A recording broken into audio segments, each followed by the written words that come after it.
moved closer to the tax collector.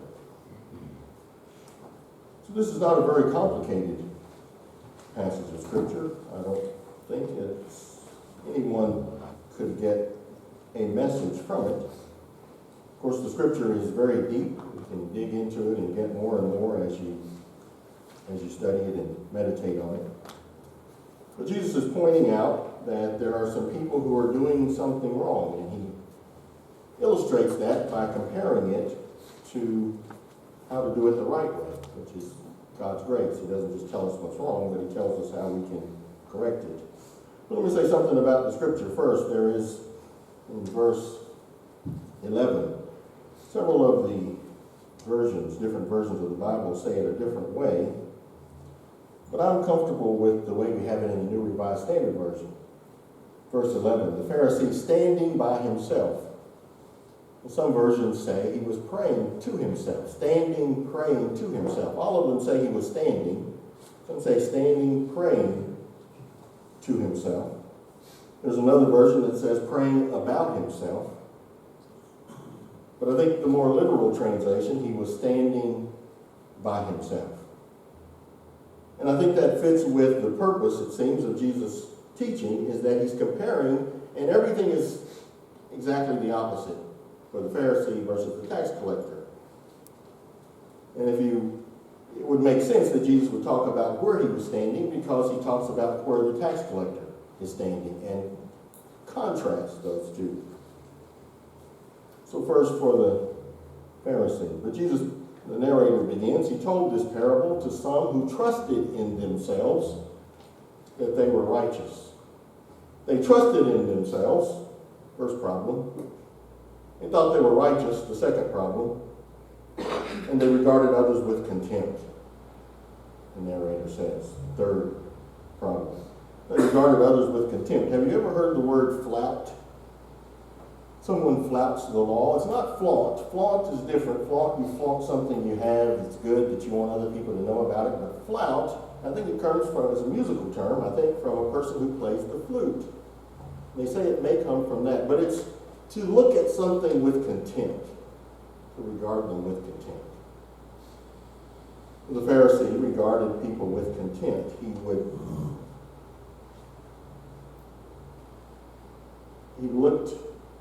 flouted them. Sometimes you might hear someone say that they flouted the law. They just disregarded it, didn't care about it. And that's the way the Pharisee was about the people he mentioned in prayer.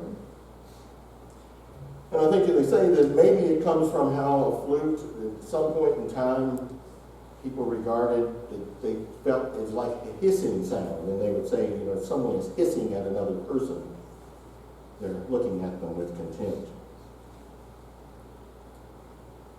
But the Pharisee prayed, the Scripture tells us, he confirms everything that the narrator says. The narrator says it was for people who trusted in themselves, that they were righteous, and looked on others with contempt.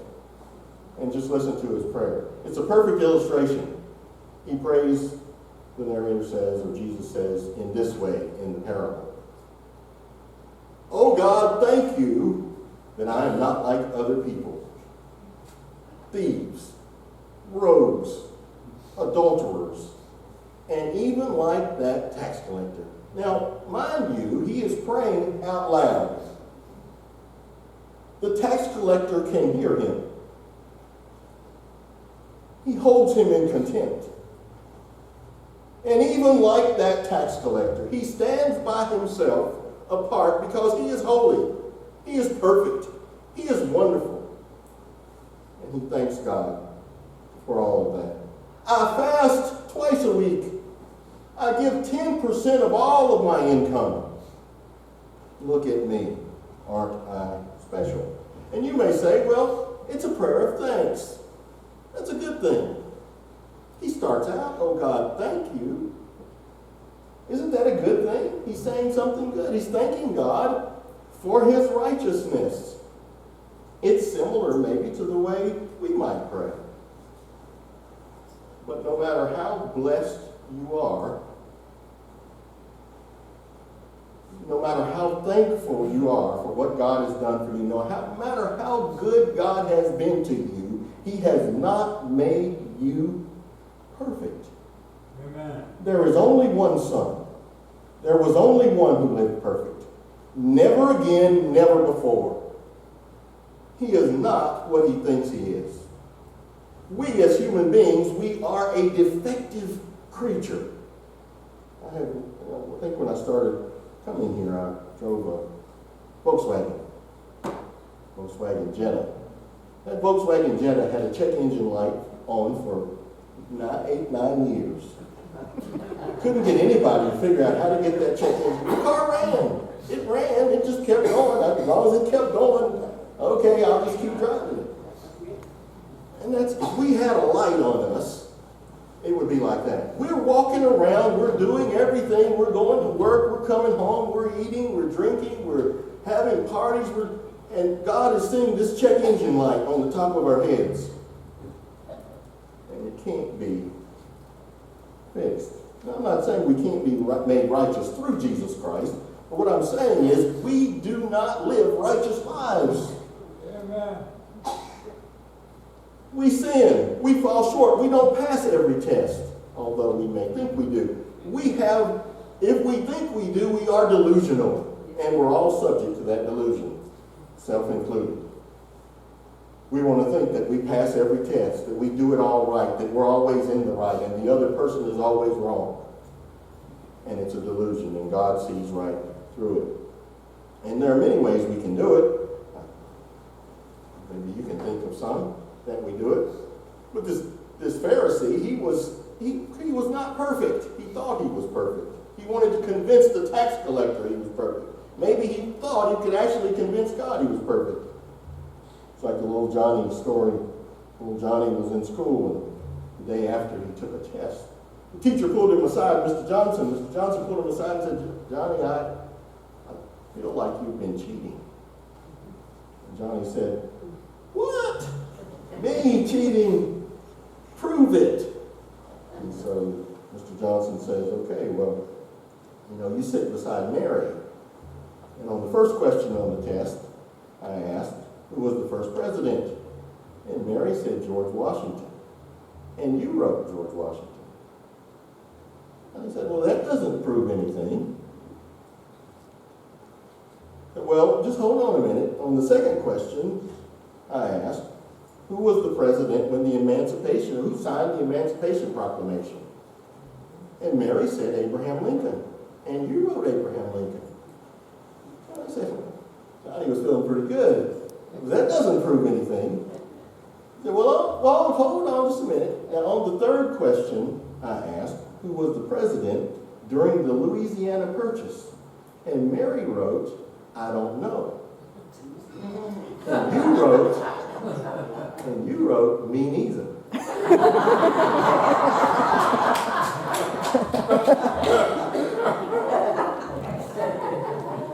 We think we're fooling somebody,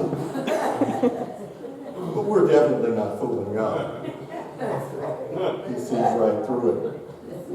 There is only one who has been pure, holy, perfect, and that is Jesus Christ. We all fall short. And the tax collector understood that. Now, mind you, the tax collector is praying out loud too. The tax collector is praying out loud. The Pharisee can hear him. And so he thinks about it. And the scripture says, standing far off. Wouldn't even look up to heaven. He beat his breast and he cried out, oh God, have mercy on me, a sinner. He was saying, oh God, have mercy on me, a sinner. It was a prayer to God, but I think it was also a message to the Pharisee.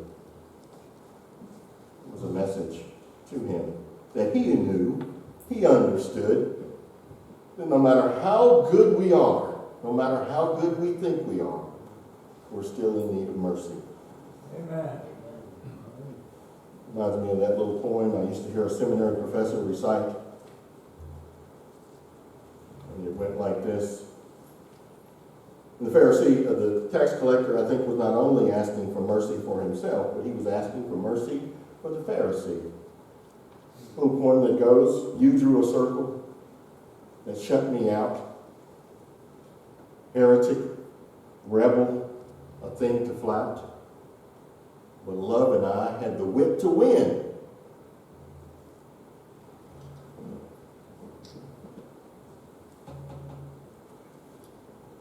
We drew a circle that took you in.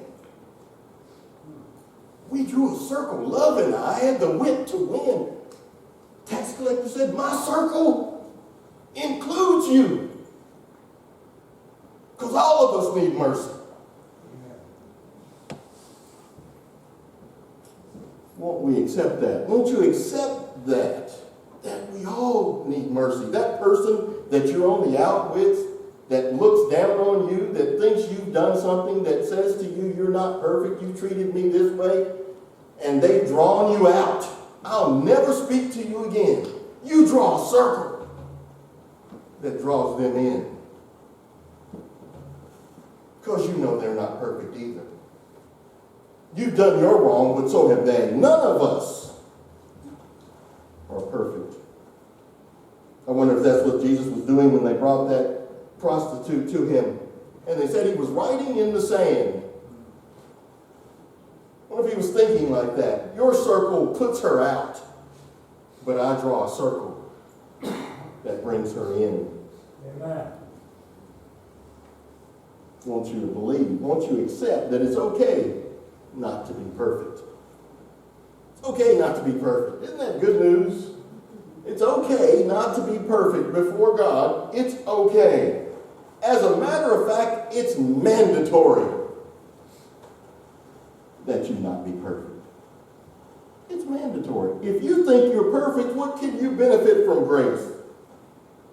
You know, I thought for a long time where Paul writes in the 5th chapter of Romans, and we've recited when we do the communion ritual, and we said, while we were yet sinners, Christ died for us. That proves God's love for us. Remember that? And Paul writes that. St. Paul writes it. It's in the 5th chapter of Romans. And he begins it, and that's where he says, scarcely for a righteous man will anyone die. Even for a good man, maybe someone would die. But God proves his love toward us in that while we were yet sinners, Christ died for us. And I used to think, well, you know, I got saved back, now about, well, I can't even count. Back, I was around 20 years old. I was around 20 years old, over 40 years ago. So I thought that Paul was writing and saying, well, before I was saved, Christ died for me. But that's not what he's saying. When he says, while we were yet sinners, he's talking about today. He's talking about himself right then. While we were yet sinners, and I still am, if you go back and read chapter 7 of Romans, and I still am, while we were yet sinners, and I still am, Christ died for us. God proves his love for us, that while we are yet sinners, I know it's hard to believe. I know it's hard to believe that God cares about you enough to pluck you up even while you're yet a sinner and meet you in the air, and you'll be with him forever. But it's true. Won't you accept it? You don't have to be perfect. It's okay not to be perfect. As a matter of fact, it's mandatory that you not be perfect. You can discard that. I think the tax collector was saying to the Pharisee, discard that purity test you have. And we all probably have some kind of purity test. You'll never pass it if you do it fairly. Think back to what the Pharisee prays. The Pharisee, just think about his prayer. There are 10 commandments. He doesn't mention all of them because he couldn't pass that test. He only mentions about 3. He doesn't talk about the Sabbath. He doesn't talk about taking God's name in vain. He doesn't say, I don't do those things. But he just gives a sample. We'll never pass the purity test. But we have one who passed for. Just think back, when you were in school, Jesus passed your purity test. I would say. Just think back when you were in school, if you could have said, if the teacher had passed out the papers and said, here's your grades. Now everybody, y'all can all Pick anybody's test you want, and that'll be your grade. I know whose test I would pick. Rudolph Bender. He was the smartest kid in his class. I said, I want his test grade. And everybody else would too. That's the way it is with God. He says, he passed the test. He's the only one ever. Whose test grade do you want? You can have it.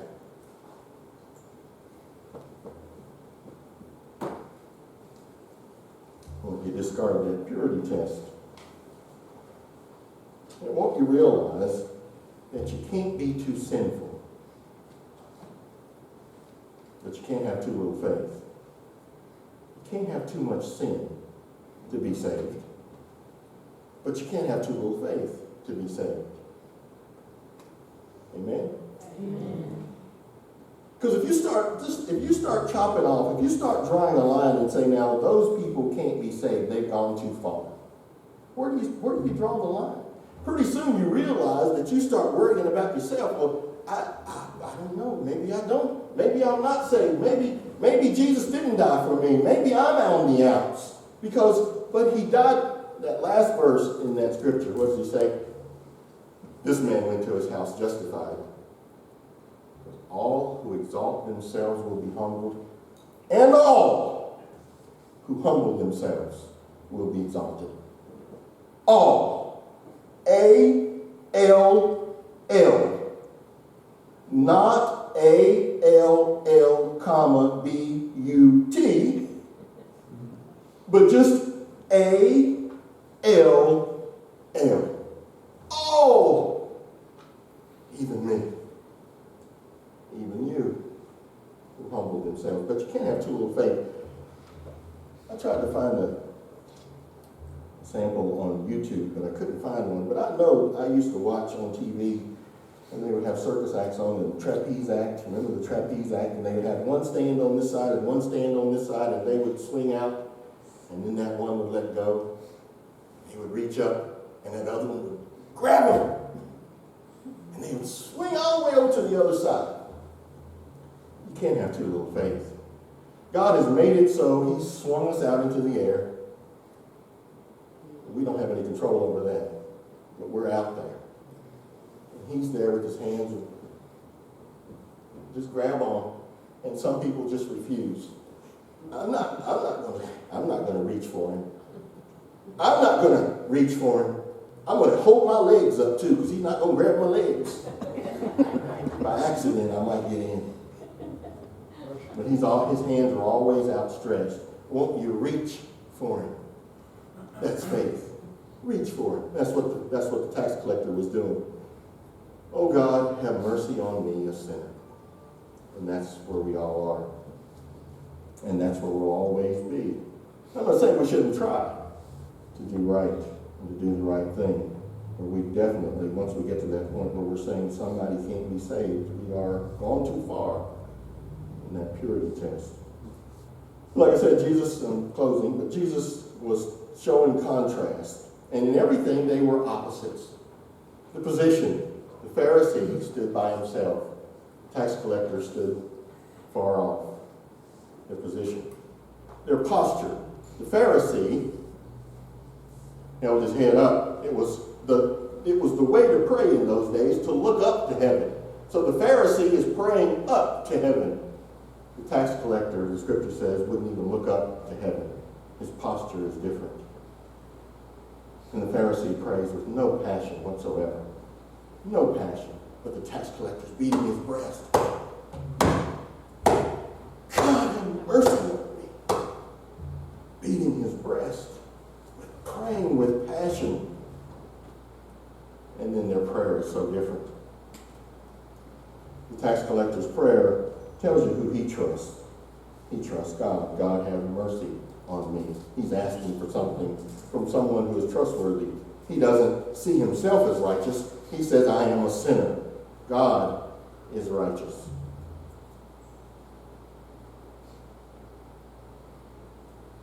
And then he doesn't look down on anyone. So let's try to draw near to the tax collector. Mind your position, what position you're in. Not just when you pray, but wherever you are. How's your posture? Are you walking around with your head up, looking down on other people?